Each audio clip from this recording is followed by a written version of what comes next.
पुराणों में शिव पार्वती के विवाह का उल्लेख बहुत ही जगह मिलता है। कहा जाता है कि शिव और पार्वती का विवाह जिस दिन हुआ था उसी दिन हम महाशिवरात्रि मनाते हैं। इसकी कथा इस प्रकार से है। माता पार्वती भगवान शिव से विवाह करना चाहती थी। सभी देवता इस रिश्ते से खुश थे और सभी चाहते थे कि पार्वती राजकन्या माता पार्वती और भगवान शिव का विवाह हो।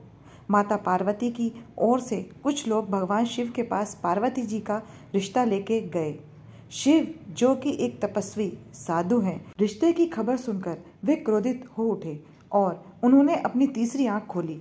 उसके प्रकोप से रिश्ते लेकर आए लोग भस्म हो गए। भगवान शिव द्वारा रिश्ता ठुकराने की खबर सुनकर माता पार्वती को बहुत दुख हुआ, परंतु वे तो ठान चुकी थी कि वे शादी करेंगी तो बस महादेव से ही। इसी दृढ़ निश्चय के साथ माता पार्वती ने शिव जी को पाने के लिए तपस्या शुरू कर दी।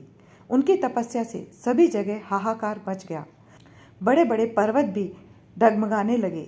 इन सभी बातों का जब भगवान शिव को स्मरण हुआ तब उन्होंने अपना ध्यान तोड़ा और अपनी आंख खोली। जब वे माता पार्वती के समक्ष उपस्थित हुए तब शिव जी ने उन्हें समझाया कि एक तपस्वी के साथ जीवन व्यापन करना माता पार्वती के लिए आसान नहीं होगा।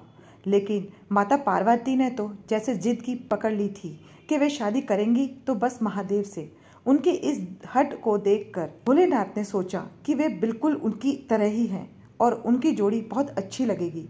भोलेनाथ माँ पार्वती से शादी करने के लिए मान गए और यह सुनकर वे केवल माँ पार्वती अपितु समस्त देवगण भी बेहद प्रसन्न था।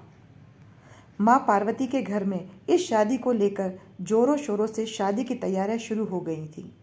अब समस्या यह थी कि भगवान शिव एक तपस्वी थे और उनके परिवार में कोई नहीं था।